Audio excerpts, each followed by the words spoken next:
इसमें कुछ technological changes आएंगे, बट डेफिनेटली ये अगर आ गया तो डेफिनेटली इन फ्यूचर दुनिया में कोई बंदा बाल नहीं होगा, इवन बाल सफ़ेद भी नहीं होंगे, कुछ भी नहीं होगा। डेफिनेटली ये टेक्नोलॉजी मुझे लग रहा है अगर आई तो हम सब अमर भी हो जाएंगे। हेलो गाइस, मैं सब डॉक्टर किरण चौडलिया एंड मेरे साथ है डॉक्टर नितिन मस्के। हम दोनों हेयर ट्रांसप्लांट सर्जन हैं। हम हेयरफी एर्गो क्लिनिक पुणे ब्रांच में काम करते हैं। हम दोनों आज तक ऑलमोस्ट काफ़ी सारी सर्जरीज करी है। लास्ट 4 साल से रेगुलरली हम 2 से 3 सर्जरीज मिल के करते आ रहे हैं। एंड डेफिनेटली हमने देखा है कि रिसेंट डेज में या रिसेंट ईयर्स में काफ़ी लोगों को हेयर ट्रांसप्लांट और उसके प्रोसीजर से जाना पड़ रहा है। मेन रीज़न आप देखा जाए तो बाल्डनेस बहुत जल्दी लोगों को आने लगी है। पहले जो बाल्डनेस लोगों को 30s या 40s में आती थी, अभी because of lifestyle and other changes, stress, proper food नहीं होना, उसकी वजह से बहुत जल्दी चालू हो रहा है। नॉट ओनली मेल्स, काफ़ी सारे फीमेल्स हैं जिनको भी अभी हेयर ट्रांसप्लांट की प्रोसीजर करनी पड़ रही है। तो ऐसे दिनों में लोगों के मन में काफ़ी दुविधा है रहती है, काफ़ी सारे डर रहते हैं, काफ़ी सारी कन्फ्यूजन्स रहती है कि मेरे लिए क्या ट्रीटमेंट सही रहेगा। दूसरा, काफ़ी सारे लोग सर्जरी से डरते हैं। काफ़ी सारे लोग उसका जो बेसिक मेंटेनेंस है कि भाई बाल्डनेस से दूर कैसा रहा जाए, उसका मेंटेनेंस जो आजीवन फॉलो करना रहता है, उससे डरते हैं यार कि मिनोक्सिल लोशन जिंदगी भर लगाना पड़ेगा, फिनास्टेरॉइड की गोलियाँ खानी पड़ेगी जिससे सेक्सुअल साइड इफ़ेक्ट्स या उनका डर उनको रहता है। पीआरपी नाम के इंजेक्शन बार बार लेते रहना पड़ेगा। हर मेडिकल ये डॉक्टर अलग अलग एडवाइस देता है, आयुर्वेदिक वाला अलग देता है, एलोपैथी वाला अलग देता है। तो ये बहुत सारी कश्मकश चल रही है। और मेन टॉपिक है कि इन फ्यूचर क्या ये सॉल्व हो पाएगा क्या। तो आज का मेन जो टॉपिक अभी है, जो हमने आज टॉपिक फाइनल किया है कि future of hair treatments in India और वर्ल्ड फॉर द बाल्डनेस। जो गंजापन हो रहा है, जो यंग लोगों को ज़्यादा हो रहा है, कि इसमें क्या आगे जाके भविष्य रहेगा। क्या हेयर ट्रांसप्लांट ही आगे जाके एक लास्ट एंड परमानेंट क्योर है या दूसरे ऑप्शंस भी मिलेंगे। तो सबसे पहला तो अगर मैं डिस्कस करना चाहूँगा डॉक्टर नितिन, तो अभी क्या लिमिटेशन लग रहा है आपको कि अभी हम जो हेयर ट्रीटमेंट्स दे रहे हैं उसमें सबसे मेजर चैलेंजिंग आपको क्या लगता है कि हेयर ट्रीटमेंट में, खास करके हेयर ट्रांसप्लांट अगर हम सोचें तो उसमें आपको क्या लिमिटेशन या चैलेंजेस अभी आप फेस कर रहे हो। अगर हम हेयर ट्रांसप्लांट के बारे में सोचा जाए तो हेयर ट्रांसप्लांट में ऐसा होता है कि उसमें परमानेंट रिजल्ट आता है, लॉन्ग टर्म रिजल्ट्स भी हम अच्छे से मेंटेन कर पाते हैं। लेकिन बिकॉज ऑफ ग्रेड ऑफ बांडलेस, कभी कभी ग्रेड ऑफ बांडलेस ग्रेड 6 होता है, ग्रेड 7 होता है। तो इस काइंड ऑफ बांडलेस में हमें more than 6,000, more than 8,000 graft की रिक्वायरमेंट होती है। लेकिन ऐसा होता है कि आपको भी पता है कि डोनर या इसमें आपने बताया है कि ग्राफ्ट होता है, ग्राफ्ट की रिक्वायरमेंट होती है, तो आप थोड़ा और डिटेल में बता सकते हो कि हेयर ट्रांसप्लांट प्रोसीजर किया कैसे जाता है, कि उसके बाद हम उसका एडवांस बताए तो ज़्यादा अच्छा रहेगा। हाँ, तो बेसिकली हम क्या करते हैं कि जो हमारा डोनरिया है, जो हम बिहाइंड द ईयर जो हॉस्पिटल एरिया है, वहाँ हम हेयर फॉलिकल जो है वो डीएसटी रजिस्टर्ड रहते हैं। तो वहाँ के हेयर फॉलिकल हम एक्सट्रैक्ट करते हैं। फिर सामने वाला जो पार्ट है, जो सामने वाला पार्ट जहाँ पे बांडलेस है, वहाँ पे हम ओपनिंग बनाते हैं। उस ओपनिंग में हम पर ये हेयर फॉलिकल हम इम्प्लांट करते हैं। तो एक्सट्रैक्शन 2 टेक्निक से होता था। जो पहला टेक्निक होता था ये फ्यूटी नाम का, जिसके कारण जो हेयर फॉलिकल हम निकालते उसमें थोड़ा सा स्कार बड़ा बन जाता था। लेकिन अभी रिसेंट एडवांस से एफयूवी टेक्निक से जो भी हम हेयर फॉलिकल निकालते हैं तो उसमें स्कार बहुत कम होता है। और सेम टेक्निक फिर हम सामने इम्प्लांट करते वक्त यूज़ करते हैं। तो ये तो कुछ बेसिक हो गया कि जिसके साथ हम हेयर ट्रांसप्लांट करते हैं। तो देखिए, ग्राफ्ट एक ऐसा स्ट्रक्चर है कि जो हम पीछे से कलेक्ट करते हैं। जो ग्राफ्ट होता है अल्टीमेटली वो बालों की जड़ें होती है, जिनको हम फॉलिकुलर यूनिट्स भी बोलते हैं। अब होता क्या है कि परमानेंट जोन जो यहाँ का है, जहाँ से हम हेयर्स निकाल सकते हैं, आप कोई भी बंदा देखोगे ना, पीछे का एरिया जल्दी बाल नहीं होता, वो पूरा यहाँ से यहाँ टक्कल हो जाता है। पीछे हॉर्मोन्स से वो सेंसिटिव नहीं होता है, वो हॉर्मोन्स से डैमेज नहीं होता है। तो वो वाले रूट्स, बियर्ड, बॉडी के रूट्स, हम वही हेयर ट्रांसप्लांट में आगे मूव करते हैं। तो सबसे बड़ा मुझे जो चैलेंज लगता है अगर हेयर ट्रांसप्लांट की फील्ड या ओवरऑल बाल्डनेस के ट्रीटमेंट में, कि हमारे पास एक लिमिटेड एरिया है कि जहाँ से हम हेयर्स कलेक्ट कर सकते हैं। दूसरा, ये जो लिमिटेड एरिया में लिमिटेड नंबर ऑफ रूट्स हम निकाल सकते हैं, वो वापस रीग्रो नहीं होते। जब हम यहाँ से रूट्स निकालते थे, they don't come back. Okay, तो ये सबसे बड़ा चैलेंज। अगर वो बार बार मिलेगा तो हम जितनी भी बार बंदा बाल्ड होगा या जितना भी एरिया बाल्ड होगा हम पूरा कवर कर पाएंगे। यस। दूसरा एक चीज़ ये भी है कि ये जो एरिया रीग्रोथ नहीं हो रहा है, तो कई बार यहाँ का एरिया इतना खाली हो गया होता है कि हम पूरा एक साथ में इतना बाल नहीं निकल पाता कि पूरा का पूरा एरिया कवर कर पाए। या तो पहले सेशन में हमने फ्रंट एरिया कवर कर लिया तो इन फ्यूचर वो दूसरे एरिया में बाल्ड हो गया तो वो कवर नहीं कर पाते। तो donor area limitation in terms of number of grafts या नंबर ऑफ हेयर रूट्स बहुत लिमिटेड है। तो लिमिटेड सप्लाई की वजह से हेयर ट्रांसप्लांट कई बार 100% एरिया कवर नहीं कर पाता, अच्छे रिजल्ट्स नहीं दे पाता। तो ये मुझे लग रहा है कि हेयर ट्रांसप्लांट में सबसे एक चैलेंजिंग पॉइंट है। कभी कभी जब ग्रेड ऑफ बार्डनेस थोड़ा कम होता है तो हम पहले बहुत सारा हाई डेंसिटी रिजल्ट ला पाते हैं, देते हैं लेकिन बाद में जैसे भी एज बढ़ता है तो क्राउन में मिडल पार्ट में फिर से थिनिंग होने लगता है। फिर उस टाइम पे हमारे पास जो डोनरिया है वो फिर से लिमिटेड हो चुका होता है। फिर उस टाइम पे हम ज़्यादा ग्राफ्ट नहीं निकाल पाते हैं, हेयर फॉलिकल नहीं निकाल पाते हैं। फिर पीछे वाला जो पार्ट है वहाँ पे हम ज़्यादा उतना अच्छा रिजल्ट नहीं दे पाते हैं। तो ये बेसिक रिस्ट्रिक्शन हो गए हमारे। One of the main challenge. Second challenge क्या हमने देखा हुआ है, मैंने पर्सनली जितने भी फॉलोअप्स लिए पेशेंट का एक्सपीरियंस किया है, काफ़ी सारे पेशेंट के अच्छे रिजल्ट आते हैं ट्रांसप्लांट के बाद, बहुत अच्छे रिजल्ट आते हैं। They are very happy in initial years. But उनकी जो एग्जिस्टिंग हेयर होते हैं, जो एरिया में हमने ट्रांसप्लांट नहीं किया और आगे जाके वो बाल्ड होने वाला है, क्योंकि ग्रेड 1 to 7 तक बाल्डनेस आगे जाती है। हमने ग्रेड 3 तक बाल्डनेस कवर कर ली ट्रांसप्लांट से। 4, 5, 6, 7 ग्रेड के जो हेयर्स है वो इन धीरे धीरे इवेंचुअली अगर वो मेंटेन नहीं करेंगे तो जाते हैं।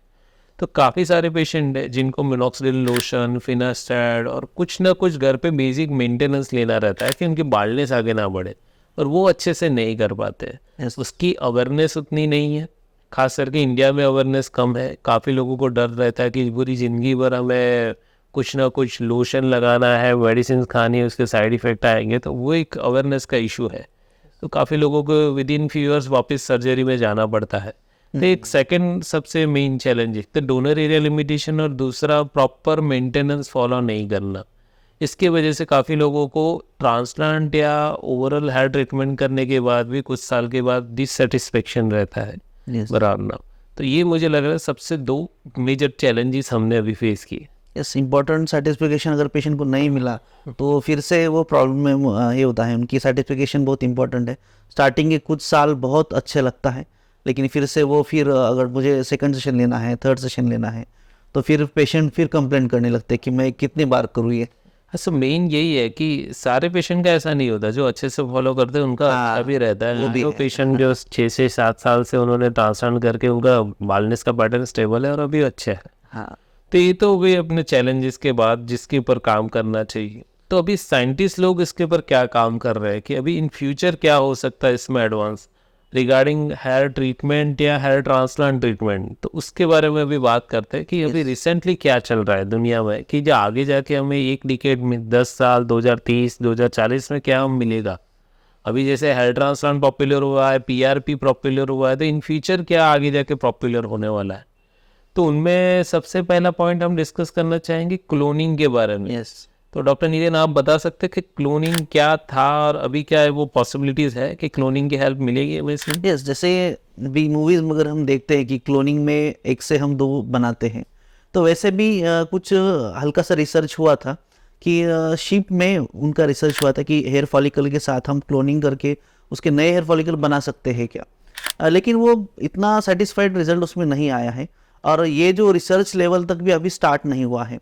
मतलब ये एक ऑप्शन है कि हम हमारे हेयर फॉलिकल से उसके स्टेम सेल यूज़ करके उसकी क्लोनिंग करके उसके नए हेयर फॉलिकल हम बनाएंगे तो हमें लिमिटेशन बिल्कुल नहीं आएगा। जो हमारा ग्रेड ऑफ बार्डनेस कितना भी हो फिर हम उसे अच्छे से कवर करवाते हैं। लेकिन ये टॉपिक अभी रिसर्च लेवल तक पहुंचा ही नहीं है, इसलिए इसमें बहुत सारे रिस्ट्रिक्शंस है। तो कुछ और ऑप्शंस हैं, उसके हम बारे में जानते हैं। तो मेनली अगर हम देखा जाए ना तो आई थिंक 1990 या उसके आसपास एक शिप, एक गेटे बकरे रहता है ना, उनका एक पूरा क्लोन करके दूसरा उसके जैसा ही हूबहू उसका दूसरा वर्जन क्रिएट किया गया था। पर उसके बाद इसके ऊपर काफ़ी सारे बैन लगे थे और वो सारी चीज़ें हुई थी। तो एनिमल स्टडीज़ और वो सब लेवल तक क्लोनिंग पहुंचा है, पर कभी ह्यूमन लेवल पे क्लोनिंग है इसका कुछ अभी रिसर्च भी नहीं चल रहा है। प्रैक्टिकली मैं बोलूँ ना तो वो सिर्फ हवा में, न्यूज़ में आर्टिकल कहीं कहीं आते रहते हैं, पर इतना लेवल पे वो रिसर्च नहीं हो रही है। जो रिसर्च मेनली हमने देखी हुई है और अभी रिसेंटली अगर हो रही है, प्रॉपर वे में हो रही है, वो तो स्टेम सेल और उसके अराउंड हो रही है। तो डॉक्टर नितिन, आप समझाओगे कि स्टेम सेल क्या होता है, क्योंकि उसका रिसर्च क्या क्या हो रहा है, उसमें क्या क्या चीज़ें अभी एडवांस आ रही है, इसके बारे में अगर हमें डिटेल में जाना है तो पहले स्टेम सेल के बारे में ही जान लेते हैं। हमारे पेशेंट को पता होना चाहिए कि स्टेम सेल्स क्या होते हैं। हमारी जो पूरी बॉडी बनती है एक एक सेल से बनती है। स्टेम सेल्स एक प्रोजेनेटर सेल होते हैं जो हमारे बॉडी में डिफरेंट काइंड ऑफ सेल्स है। जैसे कि हेयर फॉलिकल है, वो अलग अलग एक एक स्टेम सेल से, उसमें प्रोजेनेटर सेल से ग्रोथ होने लगती है। तो स्टेम सेल्स एक प्रोजेनेटर सेल होते हैं जिसमें स्लोली ग्रोथ होके वो पूरा हेयर फॉलिकल बनता है। तो उसमें अगर हम कुछ रिसेंट डेवलपमेंट हो जाए तो चांसेस है कि कुछ हम उसमें आगे बढ़ सकते हैं। तो मेनली जो स्टेम सेल होता है वो अल्टीमेटली एक ऐसे सेल है बॉडी में जिससे भी एक में से 2 सेल बनते, 2 में से 4 बनते, 4 से 6 बनते। तो स्टेम सेल एक है ना ऐसी चीज़ है जिसकी वजह से हम लोग जिंदा है। हर एक टिश्यू का अलग स्टेम सेल रहता है, बोन का अलग रहता है, आइज़ के टिश्यू का अलग रहता है, स्किन का अलग रहता है, फैट का अलग रहता है, मसल का अलग रहता है। जब बॉडी में स्टेम सेल काम करना कम कर दे या बंद कर दे तो वो पर्टिकुलर टिश्यू खराब होने लगता है। जैसे कि बोन के स्टेम सेल्स अगर काम करना कम कर दे तो ओस्टियोपोरोसिस हो जाता है, जो कि एजिंग होती है बोन की, बराबर ना। सिमिलर लेंस में अगर स्टेम सेल काम करना बंद कर दे तो कैटरैक्ट हो जाता है आइज में। स्किन में काम करना बंद कर दे तो स्किन लूज एंड रिंकल्स और वो सारा हो जाता है। बालों में अगर सेल्स जो होते हैं काला कलर मेलानिन बनाने वाले स्टेम सेल काम करना बंद कर दे तो सफ़ेद बाल होने लगते हैं। So ultimately stem cells are required for any tissue to repair or regrow. Okay, कहीं पे अगर कोई टिश्यू डैमेज हो रहा है तो उसको रिप्लेस करने के लिए नए नए सेल्स बनते रहते हैं। सबको पता है अपनी बॉडी सेल्स से बनी हुई है। सेल्स कुछ कुछ डेड होते जाते हैं, डैमेज होते जाते हैं और बॉडी उसको रिप्लेस करती रहती है। जब वो रिप्लेस नहीं हो पाता है तो मीन्स बॉडी की एजिंग प्रोसेस चालू हो गई है और वो फिर टिश्यू सेट नहीं होगा और वो आगे जाके टिश्यू खराब हो जाएगा। ठीक है, तो जो स्टेम सेल है वो डेफिनेटली बालों के लिए भी ज़रूरी है। यस। ओके, तो बालों में स्टेम सेल्स का एक फंडा है कि इसमें मल्टीपल स्टेम सेल लगते हैं। काला कलर का मेलानिन बनाने वाले स्टेम सेल चाहिए, हार्ड केराटिन बनाने स्टेम सेल चाहिए, सॉफ्ट केराटिन बनाने वाले स्टेम सेल चाहिए, और वो बाल ग्रो करे उसके लिए उसका सपोर्ट चाहिए बनाना। इसके आजू बाजू में शीट और कवरिंग चाहिए कि ताकि वो डैमेज ना हो। तो इसमें मल्टीपल स्टेम सेल्स अलग अलग वे में काम करके वो ग्रो करते हैं। तो स्टेम सेल में भी 2-3 टेक्नोलॉजीज आई है मेरा। एक तो स्टेम सेल हेयर ट्रांसप्लांट क्या होता है उसके बारे में आप बता सकते हैं थोड़ा? स्टेम सेल्स हेयर ट्रांसप्लांट में हम क्या करते हैं कि हमारे जो बैक ऑफ एरिया है वहाँ पे एक टिश्यू निकाल लेते हैं with the help of biopsy punches. फिर उसको सेंट्रीफ्यूज करके उसको आराम से उसको सेग्रीगेट कर लेते हैं। फिर वो अच्छे से वो पूरा सेंट्रीफ्यूज होने के बाद वो उसको जो मटेरियल रेडी होता है तो उसको हम इंजेक्ट करते हैं जहाँ पे हमें बांधनेस है। तो एक स्टेम सेल हेयर ट्रांसप्लांट उसका एक अभी रिसर्च फील्ड में है ये, कि उसमें से चांसेस है कि उसमें अच्छा बांधने जो हमारा बांधलेस है वो अच्छे से कवर हो पाए। सही है। स्टेम सेल में भी ना काफ़ी सारे न्यूज़ आर्टिकल सब आते रहते हैं कि प्लांट बेस्ड स्टेम सेल और plant extracted stem cell, apple green apple stem cell, so वो सारे तो हम्बग और मिथ है। अभी डेफिनेटली इसके ऊपर बहुत काम होने वाला है। ह्यूमन स्टेम सेल्स जो बालों के स्टेम सेल्स हैं उसमें डेफिनेटली रिसर्च चल रही है कि वो स्टेम सेल्स को हम सेपरेट कर पाए और वो जो एरिया में वीक है, जहाँ स्टेम सेल्स कम होते जा रहे हैं जिसकी वजह से रीग्रोथ नहीं हो रही है हेयर्स की, तो वो हम ऐड कर पाए। ओके, दूसरा एक तरीका ये भी है कि हम बाल्डनेस से ही बच जाए। हमें पता है कि हमें बाल्डनेस आने वाली है, आपके फैमिली जेनेटिक्स में है, आपको जस्ट बाल्डनेस चालू हुई तो हम वहाँ पे ही रोक पाए।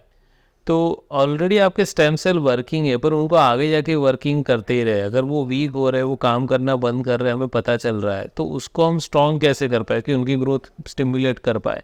उसमें कोई रिसर्च हुई, आपको कुछ आइडिया है? यस, उसमें जैसे मैंने पढ़ा था कुछ कि मेन जो कंसर्न है हमारे बार्डलेस में वो डीएसटी हार्मोन है। जो हमारे हेयर फॉलिकल फ्रंट एरिया में है, मिडल एरिया में है, क्राउन एरिया में है, वो डीएसटी ससेप्टेबल होते हैं। तो ऐसे कुछ जीन थेरेपी है, जीन टेक्निक्स हमें आ रही है कि समझो कि ये जो डीएसटी सेंसिटिव एरिया है वहाँ पे फिर because of this DST hormone वो सेंसिटिव ना रहे। अगर ये डेवलपमेंट में पहुँच जाए तो सबसे अच्छा होगा। हेयर ट्रांसप्लांट करने की भी आपको ज़रूरत नहीं पड़ेगी। उसमें जो भी हेयर थिनिंग हो रही है with the help of this gene therapy, DST sensitive area DST resistant हो जाएगा। जैसे कि हमारा डोनरिया दिखते हैं हम कि ग्रेड 7 बार्डलेस में भी डोनरिया में अच्छे हेयर फॉलिकल है, वैसे ही with the help of this gene therapy हमारा जो हेयर थिनिंग है वो अच्छे से कंट्रोल में आ पाएगा, और ये तो एकदम फ्यूचर बहुत ब्राइट हो जाएगा, टेक्नोलॉजी हो जाएगी। डेफिनेटली इस पर बहुत रिसर्च होनी बाकी, खास करके जीन थेरेपी पे। तो अल्टीमेटली जो DHT वाले जीन्स है जिसकी वजह से बाल्डनेस होती है, वो वाले जीन्स को निकाल दो और दूसरे DHT रेजिस्टेंट जीन डाल दो। जो पीछे वाले बालों के है DHT जेनेटिक्स के, भाई उसका पोर्शन हमें पता है कि ये सब बाल क्यों नहीं गिर रहे, वो जेनेटिक्स हमें निकालना है और वो वाले में डालना है। इसमें कुछ टेक्नोलॉजिकल चेंजेस आएंगे, बट डेफिनेटली ये अगर आ गया तो डेफिनेटली इन फ्यूचर दुनिया में कोई बंदा बाल नहीं होगा, इवन बाल सफ़ेद भी नहीं होंगे, कुछ भी नहीं होगा डेफिनेटली। पर इसको सबसे लास्ट में पकड़ो, ये टेक्नोलॉजी मुझे लग रहा है अगर आई तो हम सब अमर भी हो जाएंगे, और ये डेफिनेटली बहुत साल लेगी। और एक दूसरा वर्जन में भी रिसेंट न्यूज़ आई है कि एक RNA करके टेक्नोलॉजी है बनाना। तो RNA टेक्नोलॉजी में क्या होता है कि RNA और DNA थोड़ा डिफरेंट होता है। जिन लोगों ने साइंस या बायोलॉजी पढ़ी होगी उनको थोड़ा बहुत आइडिया होगा। इसमें जो स्टेम सेल्स है जो रीग्रोथ के लिए रिस्पॉन्सिबल है, उनको वो सिग्नल भेजते हैं। RNA के अगर हम सेल का एक ऐसा मैसेंजर नाम का एक प्रोटीन या ऐसा स्ट्रक्चर होता है बनाना कि जिससे अगर वो सेल्स में वो ज़्यादा अमाउंट में हो तो वो स्टेम सेल ज़्यादा हेयर प्रोड्यूस कर पाएगा, वो स्टेम सेल हेयर का स्ट्रक्चर ज़्यादा बनाने लगेंगे। तो जो स्टेम सेल वीक होते जा रहे हैं अगर उनमें अगर एक टिपिकल RNA MIR205 अगर ये वाला हम इंट्रोड्यूस ज़्यादा कर पाए, वो लेवल में ज़्यादा अगर हम वो RNA डाल पाए, डिलीवर कर पाए वो सेल के अंदर में, तो ज़्यादा सेल्स प्रोड्यूस करेंगे और डेफिनेटली हेयर की ग्रोथ मेंटेन कर पाएगी। तो उसके लिए अभी एक टेक्नोलॉजी के ऊपर काम चल रहा है कि हम MIR205 जो RNA बाहर कैसे प्रोड्यूस करें, उसको एक लेवल पे हम कैसे बनाएं, और दूसरा वो सेल्स के अंदर जहाँ पे ज़रूरत है वहाँ पे कैसे डिलीवर कर पाए। अभी वो आई थिंक एनिमल स्टडीज़ के ऊपर काम चल रहा है, जिसमें चूहे होते हैं उनके ऊपर वो एक्सपेरिमेंट किए जा रहे हैं। एक बार वो सक्सेसफुल होगा फिर उसके बाद वो ह्यूमन ट्रायल्स में भी आएगा। और डेफिनेटली एक मुझे लग रहा है आगे जाके ये जो RNA वाले टेक्नोलॉजी चांसेस ज़्यादा है, ईजी है। तो दो टेक्नोलॉजी है, RNA और DNA बोले तो जीन थेरापी, जिसमें आई थिंक कम्प्लीटली बाल्डनेस को ही हम पहले से बच्चा पैदा हुआ है तब से ही हटा सकते हैं। और दूसरा है RNA टेक्नोलॉजी, जिसमें पता है कि अभी बाल्डनेस आगे आने वाली है, तो RNA के इंजेक्शन या क्रीम या ऐसा कुछ फॉर्मुलेशन मिलेगा इन फ्यूचर जो हेल्प करेगा। जैसे PRP भी आई थिंक सिमिलर कंसेप्ट पे ही काम करता है। तो PRP में भी वही होता है कि ग्रोथ फैक्टर नाम के लिक्विड्स होते हैं, वो रिलीज होते हैं और वो स्टेम सेल्स को थोड़ा बहुत पुश करते रहते हैं कि भाई ब्लड सर्कुलेशन बढ़ाओ, इनको खाना ज़्यादा दो स्टेम सेल्स को और उनको ग्रो करने के लिए फोर्स करो बराबर। वहाँ पे भी थिन हेयर फॉलिकल है वो प्रमोट होने लगते हैं और बार्डनेस को होने लगता है। तो we can say this RNA है वो PRP को रिप्लेस कर सकता है, और DNA वो एक्चुअली पूरा बार्डनेस हेयर ट्रांसप्लांट के प्रोसीजर को रिप्लेस कर रहे हैं। बिकॉज अभी हम बालों की जड़ों को हम रिप्लेस कर रहे हैं कि अच्छे DNA वाले बाल यहाँ पे डाल रहे हैं, बुरे DNA वाले बाल जा रहे हैं। और इसमें हम ऐसा कर रहे हैं कि भी जो RNA है जो स्टिमुलेट कर रहा है, PRP जो स्टिमुलेट कर रहा है उसकी जगह पे वो हो सकता है। तो इन शॉर्ट एंड स्वीट अगर हम कंक्लूज करें आज का, तो क्लोनिंग को भूल जाओ, राइट। इन फ्यूचर वो कुछ हेल्प नहीं करने वाला है।